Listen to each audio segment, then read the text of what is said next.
Bom dia, irmãos. Queremos desejar que a paz do nosso Senhor Jesus Cristo seja com a vida de cada um dos irmãos, aonde se encontram nas suas próprias casas, para a partir desse momento nós estarmos cultuando o nome do nosso Senhor Jesus Cristo. Por isso eu convido você para reunir a sua família e, junto com toda a família, não permitir que nenhuma outra situação possa tirar a tua atenção, uma atenção que deve ser devida somente ao nosso Senhor, sabendo que todos nós reunidos, cada um nas suas casas, formamos a nossa igreja, Igreja Presbiteriana do Turvo, com o propósito de estarmos engrandecendo o nome do nosso Senhor.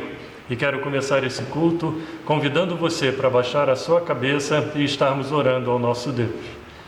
Pai, te damos graça por mais um culto em que o Senhor nos dá o privilégio de reunir todas as famílias da nossa igreja com o objetivo de estarmos louvando o nome do Senhor, de estar colocando a nossa vida, a nossa família, as nossas orações diante de Ti, sabendo que o Senhor se faz presente na igreja, em nossa casa, aonde nos encontramos, porque o Teu Espírito move o nosso coração a estarmos única e exclusivamente na Tua presença nesse momento.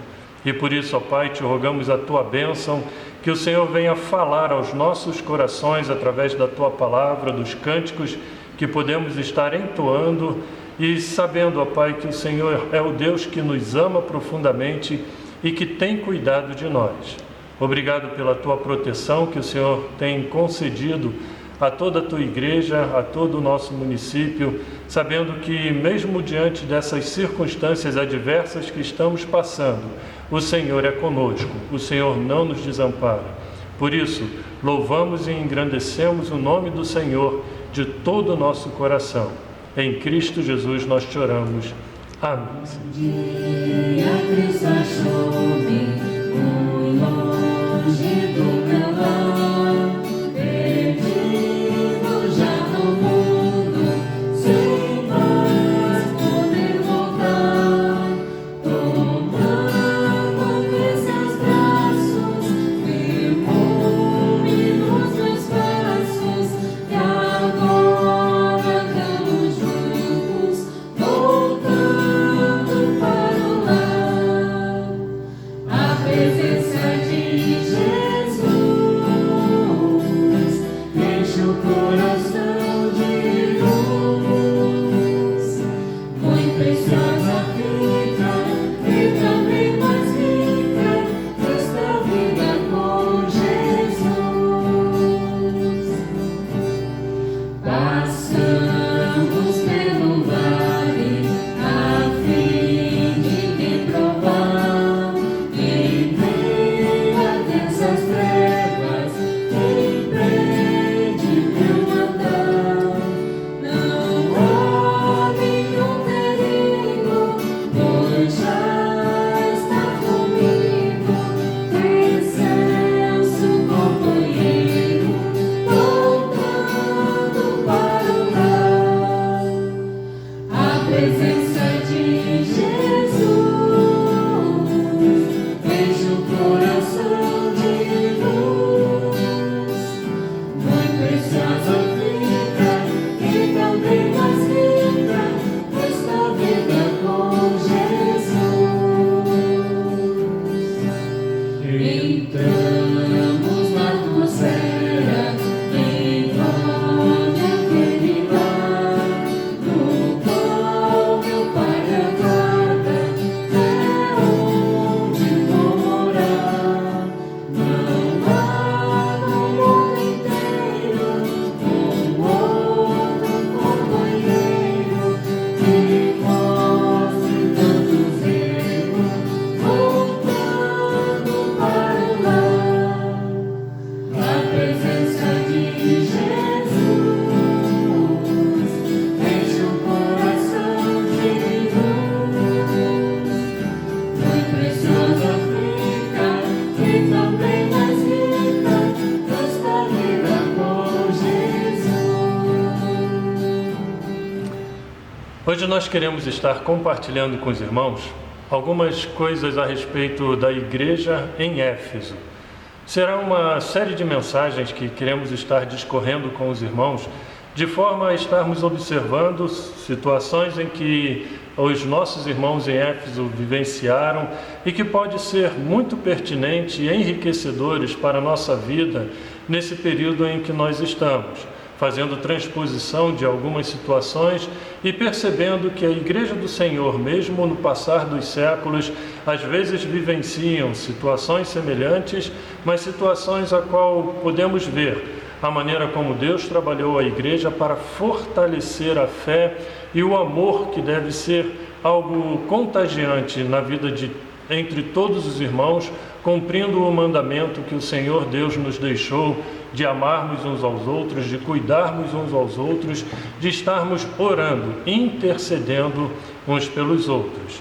E como uma introdução a esta série, eu quero denominar de Igreja de Éfeso em 3D, ou seja, nós estaremos vendo 3 dimensões de tempo diferente da Igreja de Éfeso, desde a sua fundação, as circunstâncias em que Deus procurou chamar a atenção desta igreja e que nós podemos perceber períodos diferentes em que eles vivenciaram e dentre esses períodos os ensinamentos em que nós podemos ter. Mas antes é muito bom a gente ter uma noção concreta da realidade da cidade de Éfeso e por que o apóstolo Paulo tinha um foco e um interesse muito grande em fazer com que o Evangelho entrasse dentro daquela cidade, se difundisse como realmente veio a surgir a igreja de Éfeso pelos discípulos de Cristo Jesus que foram surgindo ali, mas também saber que era uma cidade tremendamente importante. No tempo do apóstolo Paulo, Éfeso era um dos maiores e mais importantes centros comerciais, religiosos e políticos da parte ocidental da Ásia. E sabendo dessa importância, também dentro do Império Romano, tinha a necessidade de fazer com que o Evangelho de Cristo Jesus, sendo anunciado, os discípulos de Cristo Jesus surgindo naquela cidade, proliferasse o Evangelho, fazendo com que crescesse a realidade do reino de Deus existente ali naquela cidade. Porém, na realidade atual em que Paulo tinha, havia as ruínas das antigas cidades de Éfeso, que hoje se encontra dentro da Turquia, que é um território que se encontra numa região chamada Eurásia, e que tem praticamente 99% de sua população atualmente muçulmana. Nisso a gente vê todo um contraste relacionado à maneira como a igreja viveu, como a igreja se desenvolveu e como é a sua realidade nos dias de hoje, tendo um domínio completamente por uma religião que não tem a Deus como Senhor em sua vida. E nos tempos de Paulo, a importância dessa cidade também era muito grande devido à densidade populacional que havia ali. Estudiosos afirmam que era uma cidade que tinha de aproximadamente 300 a 400 mil habitantes dentro da cidade de Éfeso. É como se você raciocinasse a realidade da cidade de Guarapuava e multiplicasse por 2, seria o que havia de aproximadamente o número de habitantes ali. Por isso, o tamanho da importância de Éfeso. Ali, dentro do aspecto cultural, que era muito difundido, havia os teatros para que essa cultura, que era a cultura grega, crescesse cada vez mais, tendo um grande teatro para 25 mil pessoas. Era constituída uma biblioteca onde pesquisadores, historiadores, encontraram um armazenamento de aproximadamente 12 mil rolos e pergaminhos com diversos livros para conhecimento da cultura grega e a cultura daquela época. E dentro do aspecto religioso, se nós pegarmos imagens da cidade de Éfeso, muitos dos seus portais, eles tinham o nome dos imperadores que passaram por ali e todos eles eram considerados como uma divindade. E esses portais tinham a sua importância em ser dedicado a um determinado Deus e a uma dedicação à família dos imperadores. Porém, dentro dessa realidade religiosa, o que predominava era o culto à conhecida Diana dos Efésios, que dentro do princípio romano era chamado de Artemis, a expressão que muitas vezes você vai encontrar dentro das Escrituras. E ali muitos artífices procuravam fazer pequenos deuses, imagens e esculturas, favorecendo esse comércio devido à religiosidade que havia dentro da cidade de Éfeso. E o templo de Artemis, ele passou a ser considerado ainda como uma das grandes maravilhas do mundo antigo, pela forma como eles puderam reconstituir o templo de Artemis. Tendo noção dessa importância da cidade de Éfeso, a gente pode, de uma certa forma, perceber a dificuldade que o Evangelho de Cristo Jesus também veio penetrar dentro dessa cidade. Mas é justamente em alguns desses períodos que nós podemos, como já denominamos, de Igreja de Éfeso em 3D, em 3 dimensões de tempos diferentes, nós vamos perceber isso biblicamente e aprender coisas preciosíssimas para a nossa vida. O primeiro período se encontra no livro de Atos dos Apóstolos, capítulo 18, do verso 18 ao 21, e ainda outros versos que também estaremos lendo.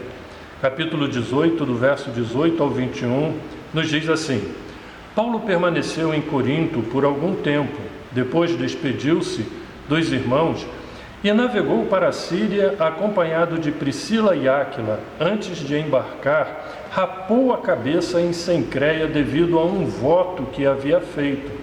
Chegando em Éfeso, onde Paulo deixou Priscila e Áquila, ele, porém, entrando na sinagoga, começou a debater com os judeus, pedindo eles que ficasse mais tempo. Não cedeu, mas ao partir prometeu: voltarei se for da vontade de Deus. Então, embarcando, partiu de Éfeso. Verso 24. Enquanto isso, um judeu chamado Apolo, natural de Alexandria, chegou a Éfeso. Ele era homem culto e tinha grande conhecimento das Escrituras. E na sequência do texto vai mostrando toda a forma como esse homem Apolo também veio a estar falando a respeito do Evangelho de Cristo Jesus ali. E no verso 1 do capítulo 19 em diante, vai mostrando todo esse trabalho que Apolo fez, como diz o texto.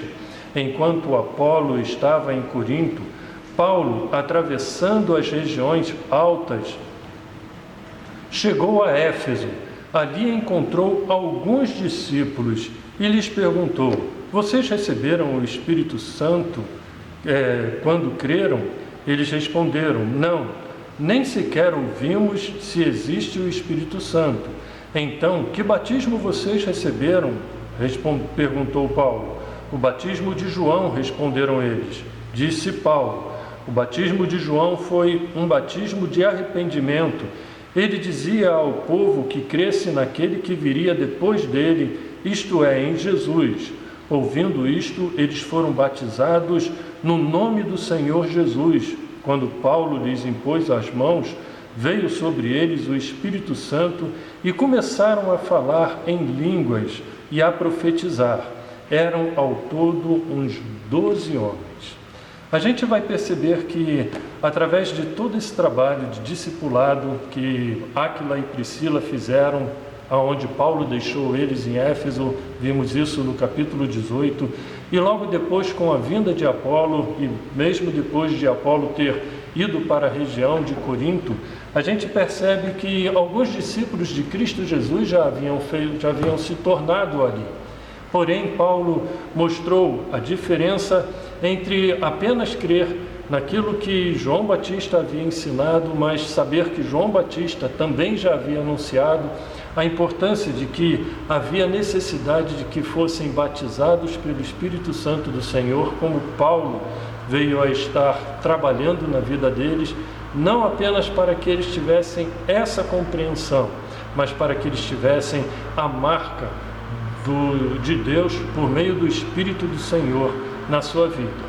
Então, alguns pontos nós podemos destacar nesse primeiro tempo, nessa primeira fase, que é a fase em que a igreja em Éfeso vem a nascer por uma visão totalmente discipular. Primeiro, pelo trabalho de obreiros dedicados, discipuladores, homens como Paulo, como Áquila e Priscila, as pregações de Paulo, a importância do discipulado que Jesus Cristo difundiu na cabeça dos seus discípulos para que eles pudessem estar fazendo isso, tornando com que o crescimento dos discípulos, seguidores de Jesus, viesse a se tornar cada vez maior. Hoje nós estamos num momento muito propício para fazer com que esse discipulado venha tomar um crescimento muito forte, pelo fato de estarmos às vezes distanciados fisicamente, mas podemos estar nos discipulando uns aos outros através da palavra de Deus. Existe um grupo de igrejas no momento, através de algumas missões, que estão enfatizando o movimento discipular. E o MAP, que é um dos fortes braços nesse ponto, desenvolveu a década do discipulado, onde devemos de nos empenhar em discipular pessoas para Cristo Jesus. Mas veja, pelo retrato que nós colocamos a respeito de Éfeso, que eles tiveram que estar rompendo grandes barreiras. Primeiro, uma barreira de idolatria reinante na cidade. Havia o culto ao imperador, havia o culto à Diana dos Efésios, e o Evangelho de Cristo Jesus, pelo discipulado, precisava quebrar essa barreira de dentro do coração de todos aqueles que tinham esse princípio religioso em suas vidas. A barreira da imoralidade incentivada pelos cultos pagãos, onde nos cultos a Diana de Efésios havia as prostitutas cultuais, como também na cidade de Corinto, que fazia daquilo uma verdadeira realidade imoral dentro dos cultos pagãos predominantes em Efésios. E também tendo como uma confirmação do Evangelho de Cristo Jesus para firmar o nascimento daquela igreja através do discipulado, como membros selados com o Espírito Santo da promessa que o apóstolo Paulo não apenas ensinou, mas impondo as mãos, fez com que todos os discípulos de Cristo Jesus que surgiram ali em Éfeso viessem a se firmar.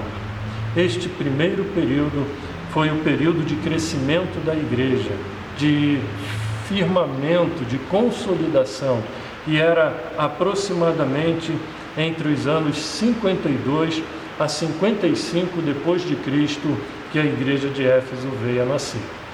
O segundo período, ou a segunda dimensão temporal da igreja de Éfeso, nós já vamos encontrar o apóstolo Paulo escrevendo para a igreja de Éfeso, e isso está na carta de Paulo a Éfeso, capítulo 1, verso 15 e verso 16, que nos diz assim: por esta razão, desde que ouvi falar da fé que vocês têm no Senhor Jesus e do amor que demonstram para com todos os santos, não deixo de dar graças por vocês, mencionando-os em minhas orações.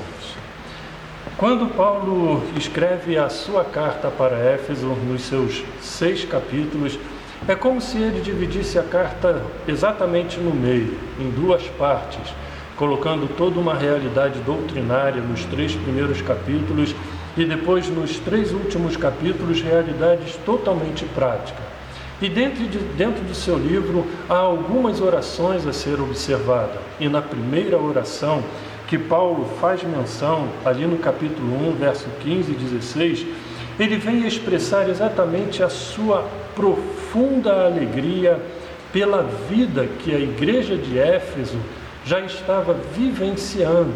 Já havia se passado alguns anos da formação dos primeiros discípulos, da plantação daquela igreja em Éfeso, já havia se passado cerca de aproximadamente 10 anos a 12 anos depois que a igreja foi fundada numa das viagens missionárias de Paulo. E na sua oração, Paulo faz elogios sobre a expressão de duas coisas que a igreja vivenciava. Primeiro, a fé em Cristo Jesus, a fé em Jesus que estava presente entre eles, uma fé gerada pela palavra de Deus, pela palavra da verdade, pelo evangelho anunciado por Paulo, Apolo, por Priscila, por Áquila, os discípulos procurando discipular outras pessoas, fazendo com que essa fé perseverante em Cristo Jesus fosse o verdadeiro e vivo alicerce da igreja. E Paulo mencionava isso nas suas orações, agradecendo a vida daquela igreja pela maneira como eles estavam vivenciando a fé no Evangelho de Cristo Jesus. A segunda coisa que Paulo faz menção nesses versos está relacionado com o amor aos irmãos que estava sendo exercido entre eles. Veja a forma como Paulo escreve: amor que demonstram para com todos os santos. Aquele amor que impulsionava a ter uma preocupação com o bem-estar de cada um e da igreja como um todo, diante das diversas dificuldades, das adversidades que eles vinham passando. E isso fazia com que eles se sentissem amparados, sustentados uns pelos outros, uma expressão de amor sem parcialidade para com todos os santos, como você encontra em outras versões, principalmente a realidade de estarem cumprindo o que Paulo vai mencionar em 1 Coríntios capítulo 13, dos versos 1 ao 3, dizendo que o amor é a máxima da vida em que os cristãos devem estar manifestando.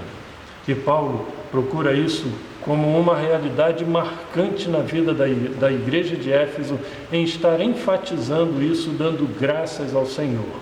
A fé e o amor que era um estilo de vida dos discípulos existente na igreja de Éfeso. E como já havia falado, isso foi um segundo período da igreja de Éfeso, cerca de aproximadamente 10 a 12 anos depois de sua fundação, lá entre os anos 60 a 64 depois de Cristo. Então vejam, uma igreja que nasceu pela dedicação discipular de alguns obreiros, de homens de Deus, para formar discípulos seguidores de Cristo Jesus. Um segundo momento em assimilarem esse estilo de vida, vivenciando a fé firme em Jesus Cristo e o amor uns para com os outros, tendo um cuidado e uma preocupação com o bem-estar e com a vida de todos, como uma grande comunidade existente em Éfeso. Porém, quando a gente vai perceber o terceiro período da igreja de Éfeso, nós vamos encontrar cerca de aproximadamente 40 anos depois, quando João, ao escrever o livro do Apocalipse, deixando registrado as cartas às 7 igrejas do Apocalipse, a primeira carta que é registrada no capítulo 2, do verso 1 até o verso 7, em Apocalipse, é a carta à igreja de Éfeso. E o texto, ele vai nos dizer assim: ao anjo da igreja em Éfeso, escreva: estas são as palavras daqueles que têm as 7 estrelas em sua mão direita e anda entre os 7 candelabros de ouro. Conheço as suas obras, o seu trabalho árduo, a sua perseverança. Sei que você não pode tolerar homens maus, que pôs à prova os que dizem ser apóstolos, mas não são, e descobriu que eles eram impostores.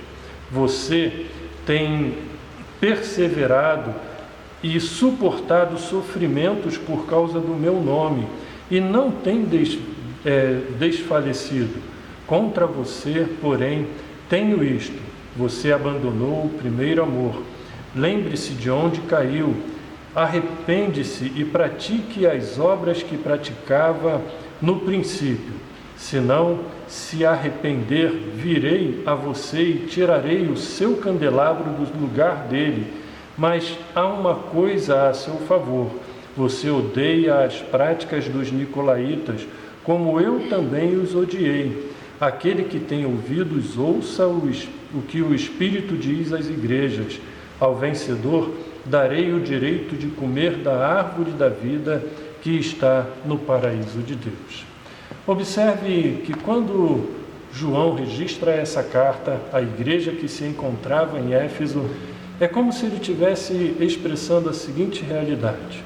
Olha, era uma igreja muito ativa em todos os seus trabalhos, procurava desempenhar trabalhos dos mais diversos. Se trouxermos isso para a nossa realidade hoje, é como se fosse uma igreja muito ativa no trabalho com SAF, no trabalho com homens, no trabalho com as mulheres, no trabalho de assistência social, em diversos trabalhos que a igreja pode desempenhar.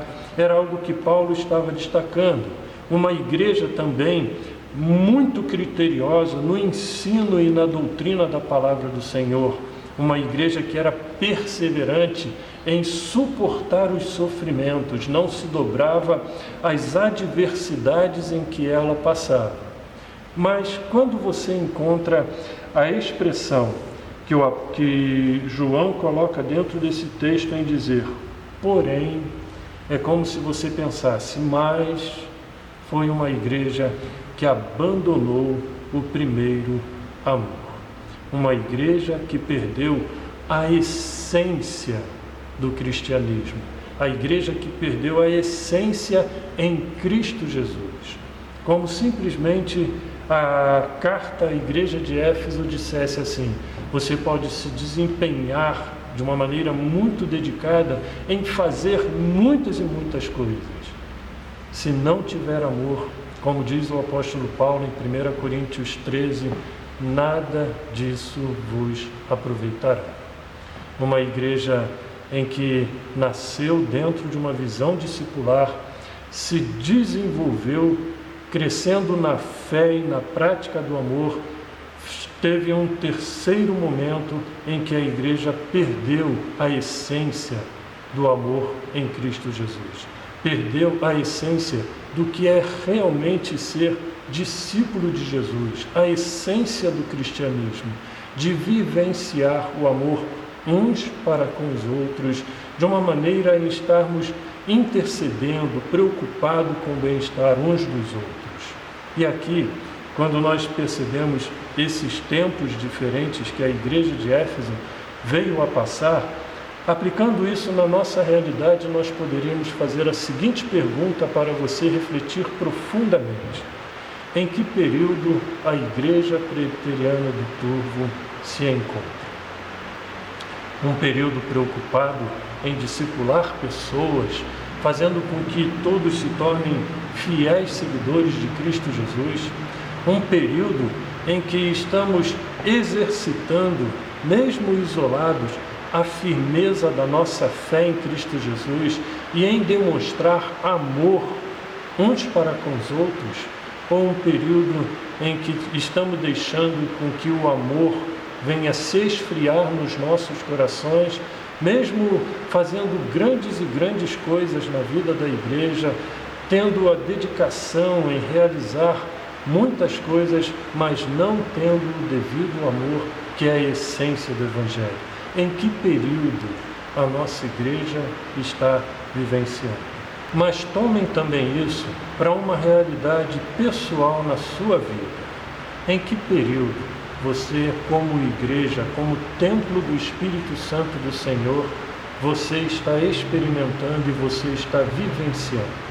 Será que não está faltando a essência do verdadeiro cristianismo, de ser seguidor de Jesus Cristo, de ser verdadeiro discípulo, em expressar o amor do Senhor uns para com outros, em saber que o nosso amor que temos para com o Senhor se reflete na vida de uns para com os outros?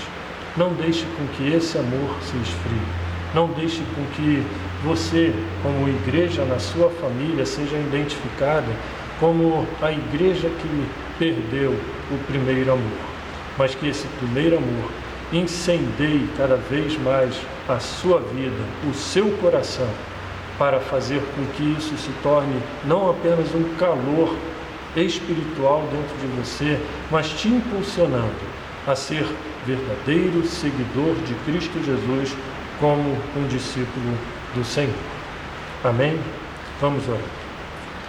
Pai, te damos graça pela Tua palavra e pela experiência que a igreja de Éfeso veio a passar, que nós também podemos refletir na realidade em que nós estamos vivendo como igreja.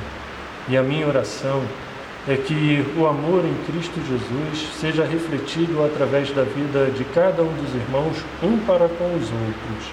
E o Senhor trabalhe a nossa vida de fé, para que a nossa fé seja crescente e operosa.